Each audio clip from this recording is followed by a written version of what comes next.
जय हिंद दोस्तों, स्वागत है आप सबका एक और बेहतरीन वीडियो में। दोस्तों आज मैं लेकर के आया हूँ एक्टिव से पैसिव का ये पार्ट 3। पिछली वीडियो में पार्ट 2 में हम लोगों ने इंटरोगेटिव सेंटेंस को देखा था।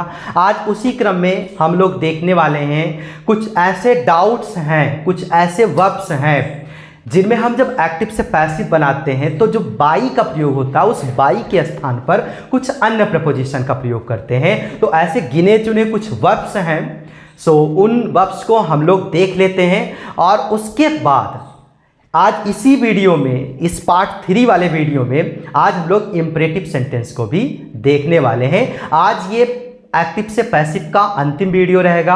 आज से ये एक्टिव से पैसिव का पूरा समापन हो जाना है और फिर देखते हैं फ्रेंड्स वो कौन कौन से वर्ब्स हैं जिनके साथ अन्य प्रपोजिशन का प्रयोग करते हैं बाई के स्थान पर। एक्टिव वॉइस में,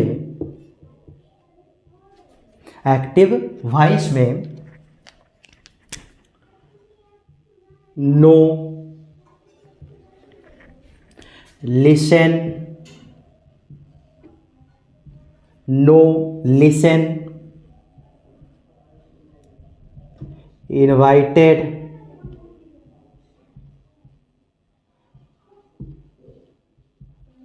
एडिक्टेड, obliged, preferred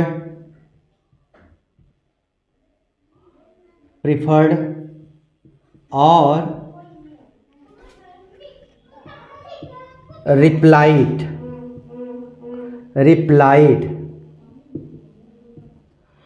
आदि में से, आदि में से एक वर्ब आए तो पैसिव वॉइस में तो पैसिव वॉइस में बाई के स्थान पर, बाई के स्थान पर टू का प्रयोग करते हैं, टू का प्रयोग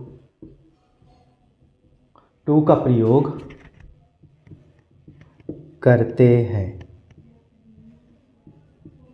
फ्रेंड्स अगर मान लीजिए कोई इंग्लिश का वाक्य हो और उस इंग्लिश के वाक्य में, एक्टिव वाले वाक्य में नो का थर्ड फॉर्म, मतलब कि पैसिव में जब हम बनाएंगे तो वो थर्ड फॉर्म ही जाएगा। No, listen, invited, addicted, obliged, preferred और रिप्लाइड।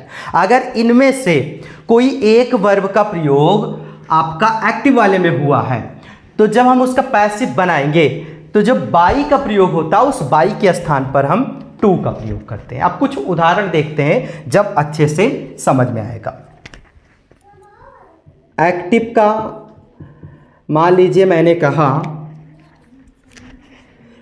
यू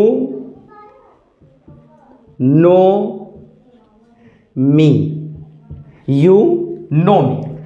अब यहां पर वर्ब कौन सा आया? नो। और नो वर्ब आने पर जब हम पैसिव बनाएंगे तो नो के स्थान पर टू का प्रयोग कर, मतलब कि बाई के स्थान पर टू का प्रयोग करते हैं। जैसे इसका पैसिव क्या होगा? पैसिव क्या होगा? यहां पर मी है, मी को चेंज करना है आई में। अब ये कौन सा टेंस है? प्रेजेंट का इंडेफिनिट। प्रेजेंट का इंडेफिनिट है तो यहां पर आई एम लगेगा, आई एम। अब यहां पर नो का थर्ड फॉर्म, नो का थर्ड फॉर्म क्या होगा? नोन। I am known. उसके बाद फिर अब यहां पर यू है। अब नोन के बाद बाई लगाना था बट यहां पर नो शब्द आया है तो यहां पर क्या हो जाएगा? बाई के स्थान पर टू और फिर यू। ये हो जाएगा आपका पैसिव वॉइस। और देखते हैं फ्रेंड्स,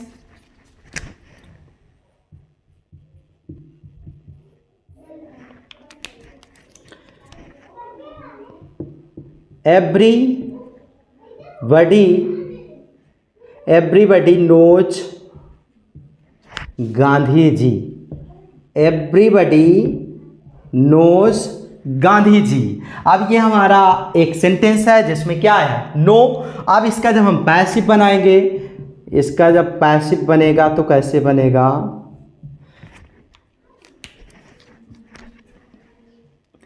सबसे पहले गांधी जी, गांधी जी।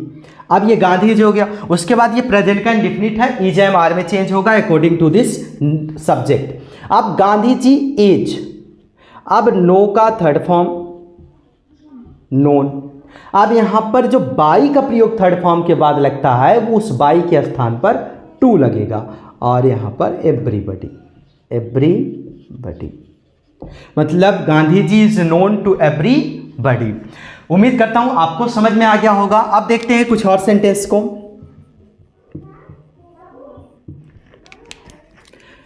माई teacher, my teacher is listening, listening a story, listening a story. My teacher is listening a story. अब इसका हमें क्या बनाना है, पैसिव। इसका पैसिव कैसे बनेगा देखते हैं। ए स्टोरी, सबसे पहला काम क्या करना है, ए स्टोरी। अब यहां पर इज एम आर है तो इज एम आर के साथ बीइंग का भी प्रयोग होगा, तो स्टोरी इज बीइंग, और थर्ड फॉर्म लिसन का हो जाएगा लिसन। और अब लिसन वर्ब आया है तो थर्ड फॉर्म के बाद बाई के स्थान पर टू का प्रयोग होगा, तो यहां पर listen to my teacher, my teacher, ये हो जाएगा यहां पर पैसिव वॉइस। और देखते हैं friends,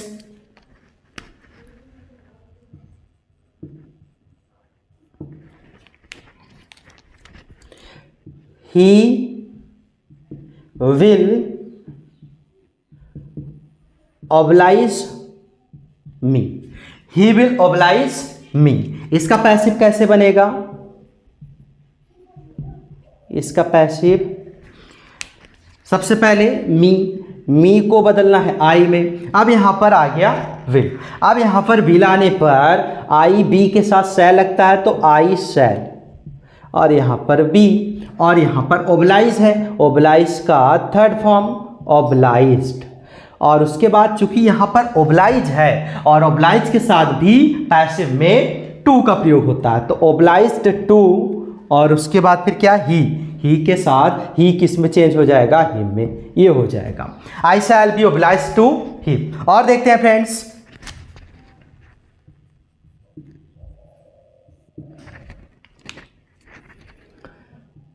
he did not invite me, he did not invite me। अब इसका पैसिव कैसे बनेगा,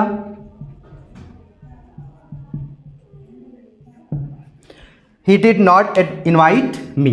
अब यहां पर सबसे पहले मी को चेंज करना है आई में, ये आपका पास्ट का इंडेफिनिट, पास्ट का इंडेफिनिट वाज या वर में चेंज हो जाएगा, वाज, आई वॉज नॉट। उसके बाद फिर इनवाइट का कौन सा form, third form invited, invited. अब चूंकि इनवाइट है तो पैसिव में बाई के स्थान पर टू का प्रयोग होगा, तो इनवाइट टू, उसके बाद फिर ही है, ही के स्थान पर हिम हो जाएगा। सो फ्रेंड्स, उम्मीद करता हूं आपको ये तरीका समझ में आया होगा। अर्थात ये कुछ गिने चुने जो वर्ब्स हैं, अगर ये किसी एक्टिव वाले वाक्य में आते हैं तो इनके साथ बाई के स्थान पर टू का प्रयोग होगा। अब अगली स्लाइड में कुछ और ऐसे वर्ब्स को देखते हैं जिनके स्थान पर कुछ अन्य प्रपोजिशन का, अर्थात बाई के स्थान पर कुछ अन्य प्रपोजिशन का प्रयोग करेंगे। सो फ्रेंड्स, देखते हैं कुछ और वर्ब्स को, जैसे amazed, knocked, wondered, shocked, smiled, surprised, annoyed, distressed, disappointed, astonished, displeased, और एक वर्ड होता है अलार्म्ड। अगर इन सारे वर्ब्स का प्रयोग किसी एक एक्टिव वॉइस वाले वाक्य में हो रहा है, आदि वर्ब्स के साथ पैसिव वॉइस में बाई के स्थान पर एट का प्रयोग करते हैं। किसका प्रयोग करते हैं फ्रेंड्स? एट का प्रयोग करते हैं। अब देखते हैं कुछ उदाहरण को। जैसे एक्टिव में है योर इंटेलिजेंस सरप्राइज्ड मी। अब इसका पैसिव कैसे बनेगा? आई वॉज, क्योंकि ये पास्ट का इंडेफिनिट है और पास्ट के इंडेफिनिट का जब हम पैसिव बनाते हैं तो नए ऑब्जेक्ट को जब हम, जो ऑब्जेक्ट होता है जब वो सब्जेक्ट बनता है वो बन जाता है सब्जेक्ट, तो उसके हिसाब से वाज या वर का प्रयोग करते हैं। तो यहां पर मी आई बन गया। अब चूंकि ये पास्ट का इंडेफिनिट है तो आई के साथ वाज लगेगा, तो फिर क्या हो जाएगा?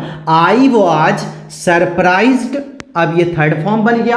अब इसी के जस्ट बाद हमें बाई का प्रयोग करना होता है, बट यहां पर सरप्राइज्ड है और इन सारे वर्ब्स में से अगर सरप्राइज्ड आया तो इस सरप्राइज्ड के बाद बाई के स्थान पर एट का प्रयोग होगा।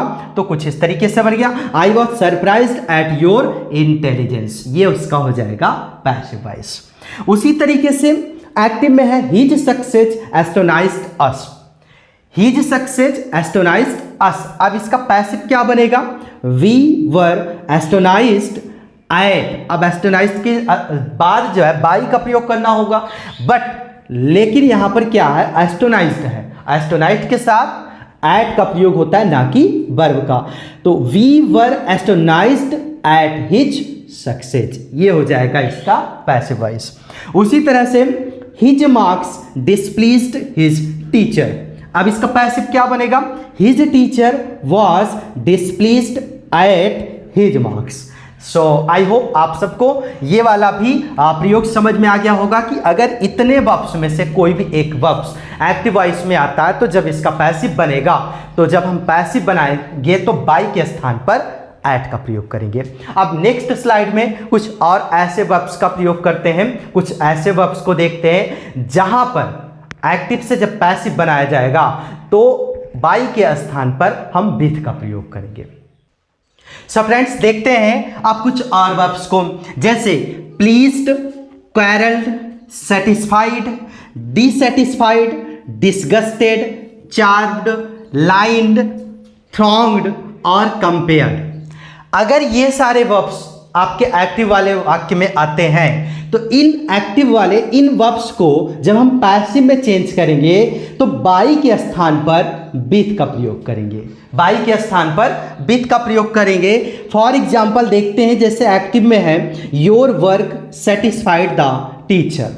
Your work satisfied the teacher. अब इसका हम पैसिव बनाएंगे तो द टीचर यहां पर ऑब्जेक्ट था, सब्जेक्ट बन जाएगा। ये पास्ट का इंडेफिनिट चेंज पास्ट के इंडेफिनिट में ही होगा, अर्थात पास्ट के आगे वाले में वाज या वर में चेंज हो जाएगा। तो द टीचर वाज सेटिस्फाइड। अब ये थर्ड फॉर्म है, इसके जस्ट बाद हमें बाई का प्रयोग करना है, बट नियम कहता है नहीं, सेटिस्फाइड वर्ड है तो बाई के स्थान पर विथ का प्रयोग करना है और योर वर्क। उसी तरह से the students thronged the college hall. The college hall was thronged with the student. With the student. Friends throng का मतलब होता है भीड़। उसी तरह से एक्टिव में है your success pleased me. Your success pleased me.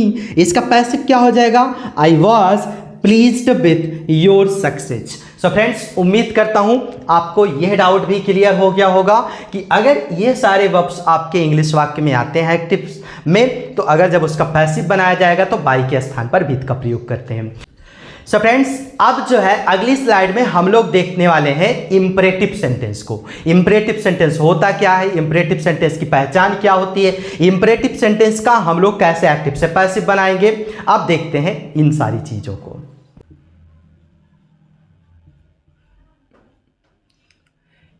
Imperative sentence.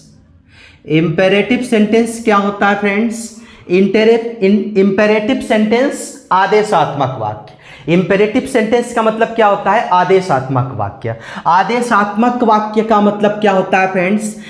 ऐसे सेंटेंस जिस सेंटेंस में, जिस वाक्य में किसी को आदेश दिया जाए, किसी से आदेश लिया जाए, किसी को सलाह दिया जाए, किसी से सलाह दिया जाए, किसी को कुछ करने से मना किया जाए, इनकार किया जाए, ऐसे हर प्रकार के सेंटेंस को हम लोग इंपरेटिव सेंटेंस कहते हैं। इंपरेटिव सेंटेंस का जो वाक्य स्टार्टिंग में होता है। इंपरेटिव सेंटेंस की जो पहचान होती है वो इंग्लिश सेंटेंस के शुरू में वर्ब का फर्स्ट फॉर्म आएगा और अंत में फुल स्टॉप आएगा। तो हम कह सकते हैं वो कैसा वाक्य है, इंपरेटिव वाक्य है, इंपरेटिव आदेशात्मक वाक्य है। मतलब इंग्लिश के वाक्य में वर्ब का फर्स्ट फॉर्म आएगा और अंत में फुल स्टॉप का प्रयोग होगा, तो वो इंपरेटिव सेंटेंस होगा। और साथ में अगर डू नॉट से कोई इंग्लिश का वाक्य शुरू होता है और फुल स्टॉप से खत्म होता है, तब हम कहेंगे वो भी इंपरेटिव सेंटेंस का ही एक हिस्सा है, एक वाक्य है।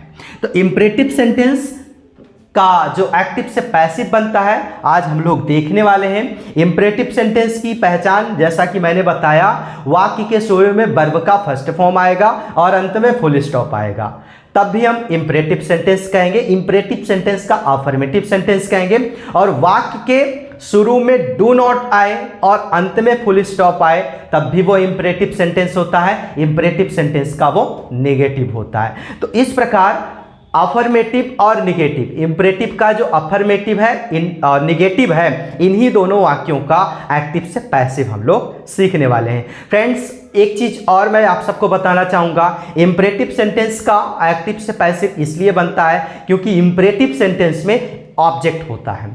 इंपरेटिव सेंटेंस के एक्टिव वाले सेंटेंस में ऑब्जेक्ट का प्रयोग हुआ होता है, इस नाते जो है उसका पैसिव बनता है। और साथ में जो एक्सक्लामेटोरी सेंटेंस होता है और ऑप्टेटिव सेंटेंस होता है, इसमें ऑब्जेक्ट का प्रयोग नहीं हुआ होता है, इस वजह से जो है इसका एक्टिव से पैसिव नहीं बनता है।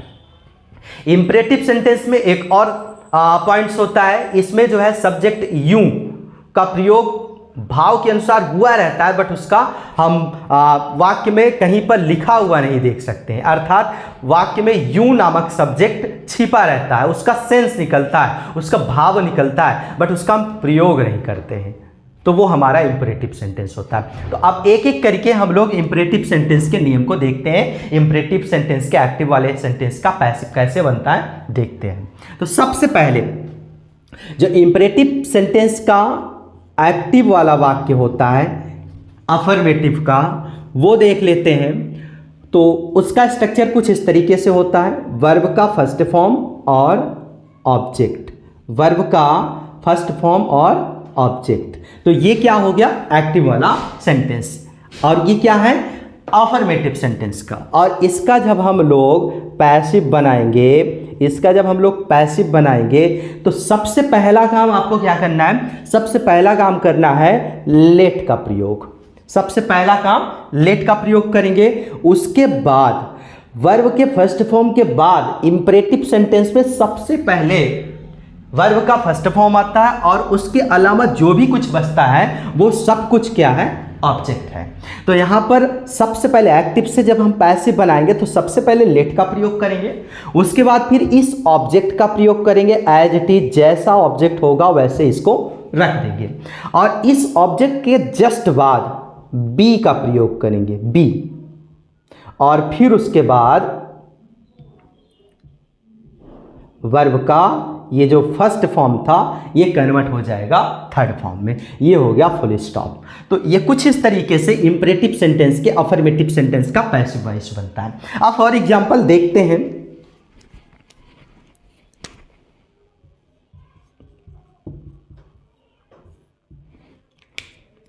जैसे open the door, open the door. अब इसका हम लोग पैसिव कैसे बनाएंगे, इसका हम पैसिव कैसे बनाएंगे फ्रेंड्स, ओपन द डोर। अब सबसे पहले ओपन क्या है, वर्ब का फर्स्ट फॉर्म है, द डोर क्या है, ऑब्जेक्ट है। तो अब ये ऑब्जेक्ट हमारा यहां पर लेट के बाद ऑब्जेक्ट का प्रयोग करना है। तो सबसे पहले पैसिव में क्या करना है, लेट का प्रयोग करना है। उसके बाद द डोर, द डोर यहां पर क्या है, ऑब्जेक्ट है। द डोर लिखने के बाद यहाँ पर बी लिखना है और फिर ये ओपन फर्स्ट फॉर्म है, इसका थर्ड फॉर्म लगा देना है, बस ओपेंड। ये बन गया आपका पैसिव वॉइस। और देखते हैं friends,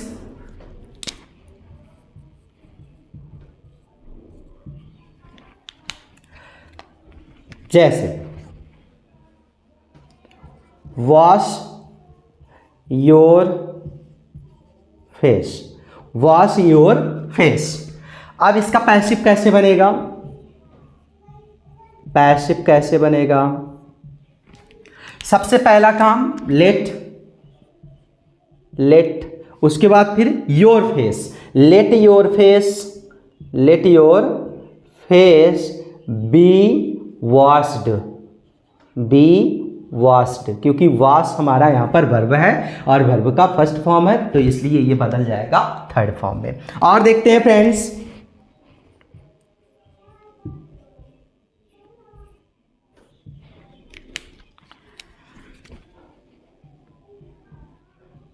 close your mouth, close your mouth, यहां पर क्लोज फर्स्ट फॉर्म है, योर माउथ यहां पर ऑब्जेक्ट है। अब इसका पैसिव कैसे बनेगा? इसका पैसिव बनेगा, सबसे पहला काम लेट योर माउथ, फिर उसके बाद बी, और फिर यहां पर क्लोज का थर्ड फॉर्म क्लोज्ड, ये बन गया आपका पैसिव वॉइस। और देखते हैं फ्रेंड्स, एक्टिव में मान लीजिए मैंने कहा, एक्टिव वाले सेंटेंस में मान लीजिए मैंने कहा टीच मी इंग्लिश।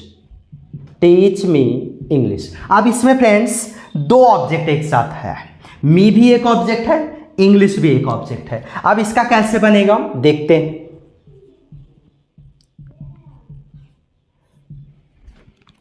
सबसे पहला काम लेट के बाद अब यहां पर इंग्लिश से अगर बनाना हो तो late English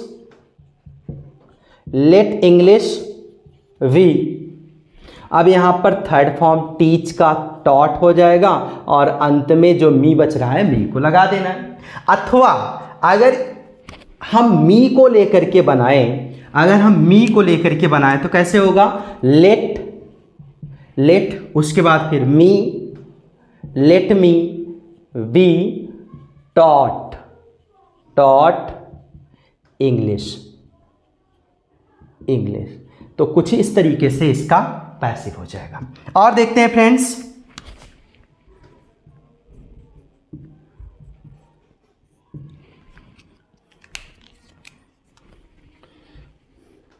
right this letter.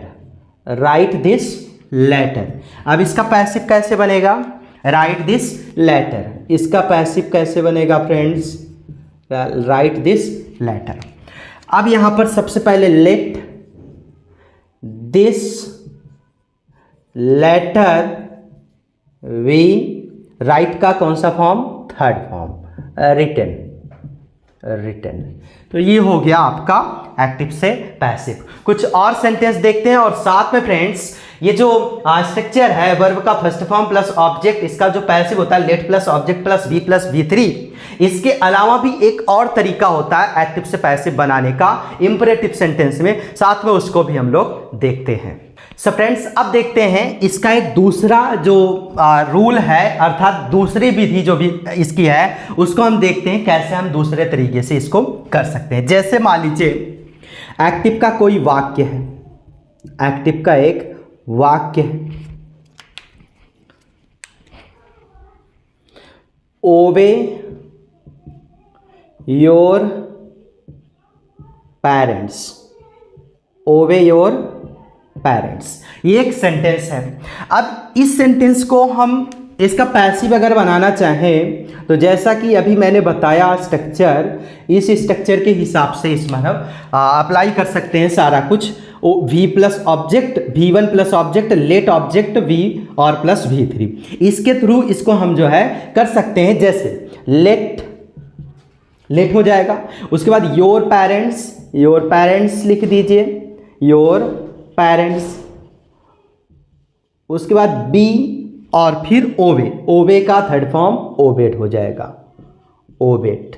ये हो गया आपका पैसिव वॉइस। बट अगर आपको एक और विधि जाननी है तो अगर इस इस एक्टिव वाले सेंटेंस को हम दूसरे तरीके से करना चाहें तो कैसे करेंगे। तो देखिए, जैसा कि मैंने बताया, इंपरेटिव सेंटेंस में आदेश को लिया जाता है, आदेश को दिया जाता है और साथ में सलाह दी जाती है, सलाह को ली जाती है।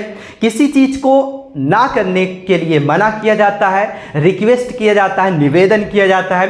अगर इन चीज़ों का सेंस निकले, इन चीज़ों का भाव निकले, तो हम कह सकते हैं ऐसे जो सेंटेंस होंगे वो इंपरेटिव सेंटेंस के अंतर्गत आएंगे।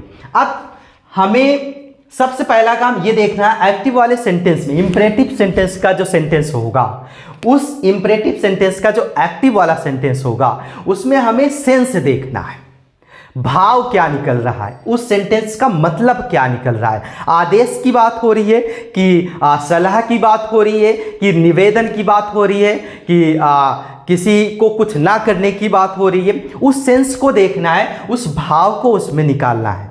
अब यहां पर ओबे योर पेरेंट्स, यहां पर किस चीज की भावना प्रकट हो रही है? ओबे योर पेरेंट्स मतलब कि अपने माता पिता के आदेश का पालन करो। तो यहां पर क्या, ये एक सजेस्ट है, एक सलाह है, एक एडवाइस है। तो यहां पर जब हम ये कंफर्म कर लें कि भाव क्या निकल रहा है उस सेंटेंस का, तो उस भाव के अनुसार हमें क्या करना है, ऑर्डर, अगर आदेश की बात होगी तो हम ऑर्डर्ड लिखेंगे, अगर निवेदन की बात होगी तो रिक्वेस्टेड लिखेंगे, अगर सलाह की बात होगी तो सजेस्टेड या एडवाइस्ड लिखेंगे। ये इंपरेटिव सेंटेंस का सेंस है। अब जैसे यहां पर अगर हम दूसरी विधि जानना चाहें तो कैसे होगा इसका, एक्टिव। तो सबसे पहला काम क्या करना है, ओबे योर पेरेंट्स है तो सबसे पहले आपको करना है यू आर। इतना लिखने के बाद अपने मन से इंपरेटिव सेंटेंस की जो दूसरी विधि है, यू आर लिखने के बाद हमें यह देखना है एक्टिव वाले में भाव क्या निकल रहा है। अगर रिक्वेस्टेड की भावना हो रही है, अर्थात निवेदन की बात हो रही है, तो यू आर के बाद रिक्वेस्टेड लिख देना है। अगर यहां पर आदेश की बात हो रही है तो यू आर के बाद ऑर्डर्ड लिख देना है। अगर यहां पर सजेशन की बात हो रही है तो यहां पर सजेस्टेड लिख देना है। तो यू आर, अब यहां पर सजेस्टेड की बात हो रही है तो you are suggested, you are suggested. अब उसके बाद अपने मन से ही क्या लिख देना है, टू। अपने मन से क्या लिख देना है, टू। और जो भी एक्टिव वाला सेंटेंस है एज इट इज टू के बाद वैसे लिख देना है। तो टू के बाद ओबे योर पेरेंट्स, ओबे योर पेरेंट्स, ये हो गया आपका पैसिव। ये आपका क्या हो गया, पैसिव वॉइस हो गया। You are suggested to obey your parents, मतलब कि फर्स्ट फॉर्म है तो फर्स्ट फॉर्म में ही चेंज करना है। You are suggested to obey your parents, ये वाला भी आपका पैसिव सही है और ये वाला भी let your parents be obeyed. उम्मीद करता हूं आपको दोनों विधि अच्छे से समझ में आया होगा। अब कुछ सेंटेंस को देखते हैं।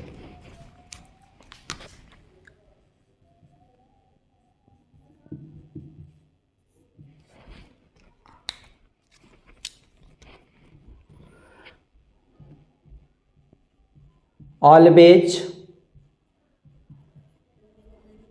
Speak the truth, always speak the truth. अब इसका हमें क्या बनाना है, passive. Always speak the truth कैसे बनेगा, सबसे पहले लेट, लेट के बाद the truth, the truth be always spoken, be always spoken. तो एक तो तरीका ये हो गया, और जो दूसरा तरीका क्या होगा, ऑलवेज स्पीक द ट्रूथ, इसमें भी सलाह की बात हो रही है तो you are suggested to always speak the truth. तो इस तरीके से जो है दूसरा विधि हो जाएगा। और देखते हैं फ्रेंड्स,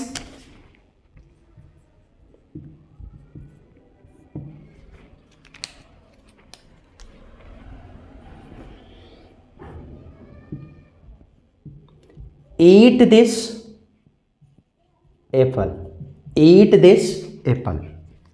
अब यहां पर पैसिव बनाना है, ईट दिस एप्पल। अब इसका हम पैसिव बनाएंगे तो कैसे बनेगा, let this apple be eaten, we eat it.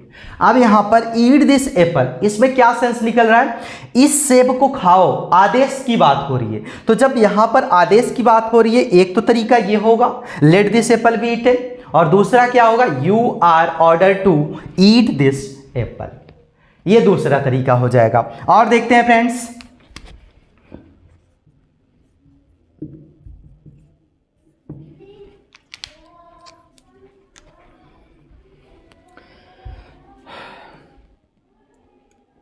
Clean your room, clean your room, clean your room, इसका पैसिव क्या होगा,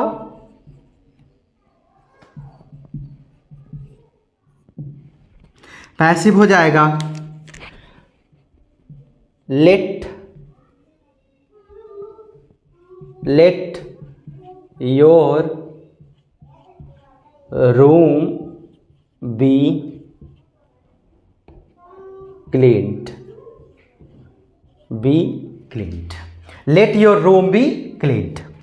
और देखते हैं friends,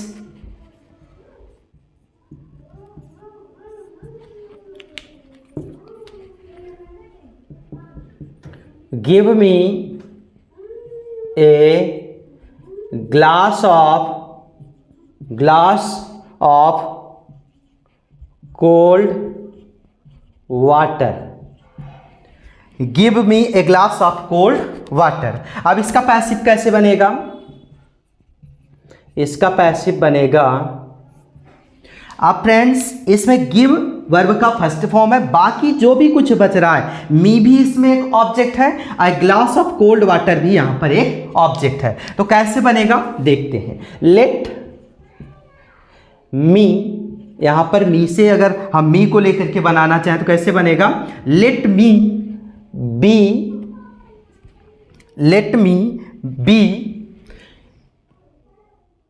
given A glass of cold water, ये हो जाएगा मी को लेकर के पैसिव।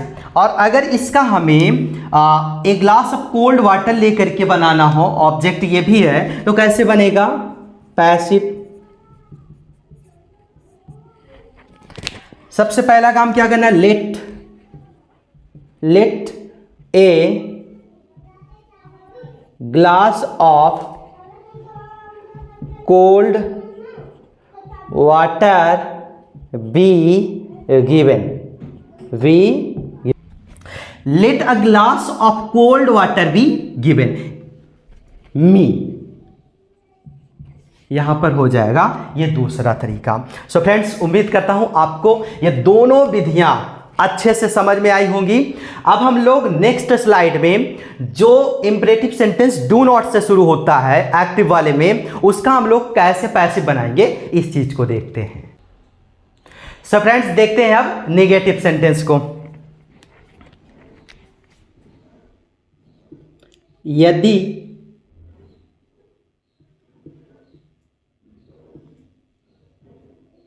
इंपेरेटिव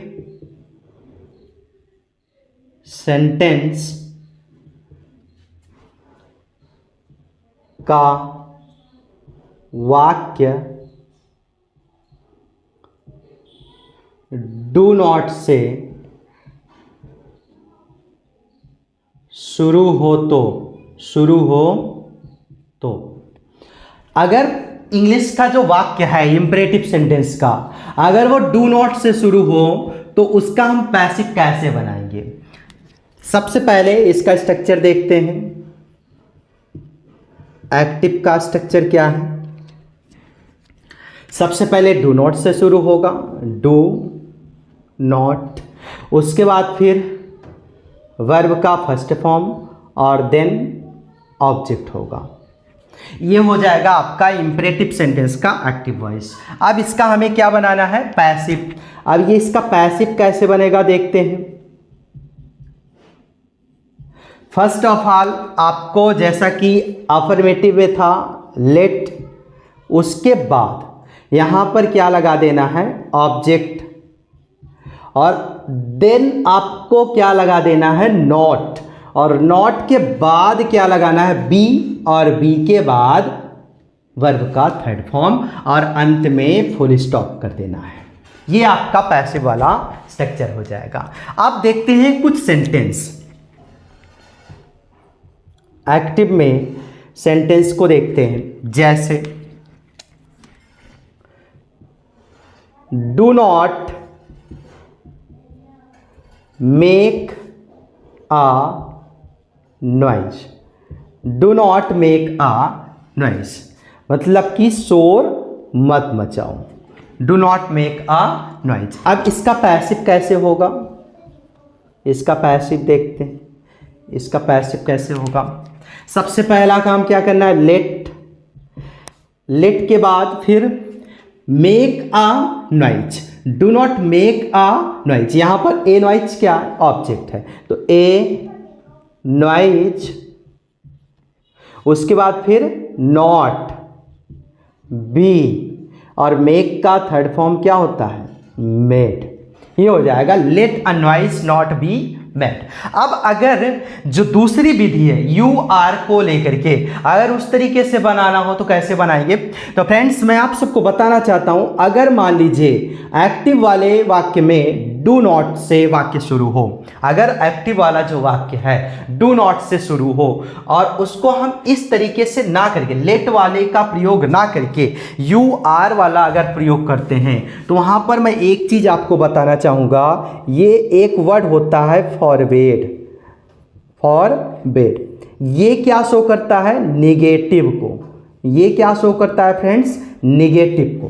अर्थात यहां पर जो डू नॉट आ रहा है ये डू नॉट का ही काम करेगा, ये डू नॉट का काम करेगा, ये नेवर का काम करेगा, ये किसी भी सेंटेंस में नॉट का प्रयोग है। अर्थात अगर कोई सेंटेंस नेगेटिव में है तो उस नेगेटिव में नॉट का प्रयोग जरूर होता है। अगर उस नेगेटिव वाले सेंटेंस में नॉट का प्रयोग ना हुआ हो, फॉरवर्ड का प्रयोग हुआ हो, तो समझेंगे वो भी सेंटेंस आपका नेगेटिव है। या यूं कह सकते हैं, जिस सेंटेंस में फॉरवर्ड का प्रयोग होता है उस सेंटेंस में अगर नॉट का भी प्रयोग हुआ हो तो वो सेंटेंस गलत माना जाता है। इस प्रकार जहां पर फॉरवर्ड का प्रयोग होगा वहां पर नॉट का प्रयोग नहीं होगा, और जहां पर नॉट का प्रयोग होगा वहां पर फॉरवर्ड का प्रयोग नहीं होगा। तो यहां पर यदि एक्टिव वाला डू नॉट से शुरू होता है, एक्टिव वाला वाक्य अगर डू नॉट से शुरू होता है, तो एक तो तरीका उसका पैसिव का ये हो गया लेट लगा करके, और जो दूसरा तरीका है वो मान लीजिए यही वाला सेंटेंस अगर हमें दूसरे तरीके से करना हो तो कैसे होगा, तो यहां पर अथवा करके मैं पैसिव बना दे रहा हूं, पैसिव। तो दूसरा तरीका क्या होगा, यहां पर यू आर, अब यहां पर डू नॉट से शुरू हो रहा है तो इसीलिए ये डू नॉट तो हट ही जाएगा, और यहां पर जैसा कि भाव निकल रहा है निगेटिव का, तो निगेटिव के भाव के लिए हम फॉरवर्ड का प्रयोग करते हैं। तो यहां पर क्या हो जाएगा, फॉरवर्ड, यू आर फॉरवर्ड, और फिर टू लगाना है, और टू लगाने के जस्ट बाद इस डू नॉट को तो हटा देना क्योंकि यहां पर फॉरवर्ड हो गया। मेक अ नॉइज, इसको एज इट इज ऐसे लिख देना है, मेक अ नॉइज। ये हो जाएगा आपका पैसिव दूसरा तरीका। उम्मीद करता हूं आपको दोनों तरीका अच्छे से समझ में आया होगा। अब और कुछ सेंटेंस को देखते हैं उदाहरण के स्वरूप में।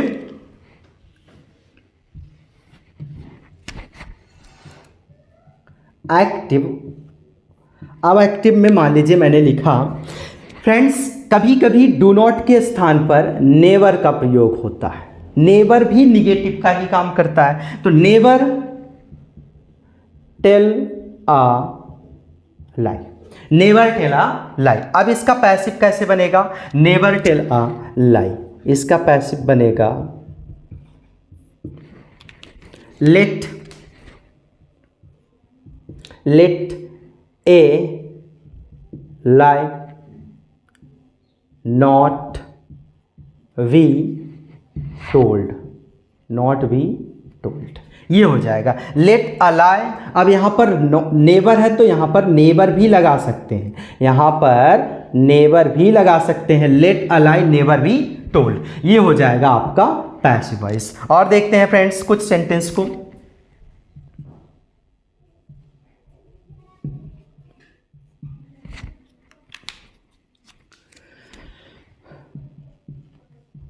Do not steel anything of anyone. Do not steel anything of anyone, इसका हो जाएगा पैसिव। कैसे हो जाएगा देखते हैं। सबसे पहला काम क्या करना है, let anything of anyone, let anything of anyone, ये आपका पूरा ऑब्जेक्ट है। Let anything of anyone not be steal, steal का थर्ड फॉर्म क्या होगा, stolen. Let anything of anyone not be stolen. और देखते हैं friends,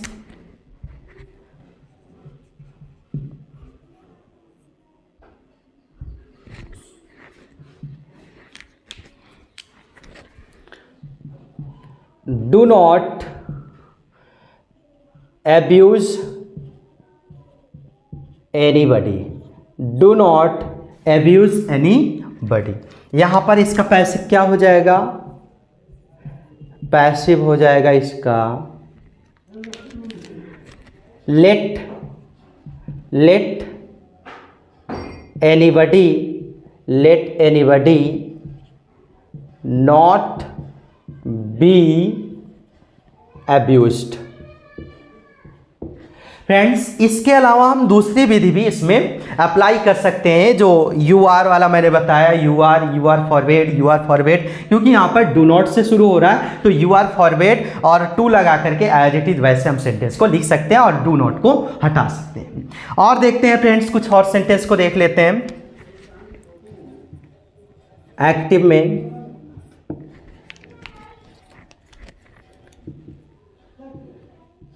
do not speak Hindi, do not speak Hindi, इसका हो जाएगा पैसिव।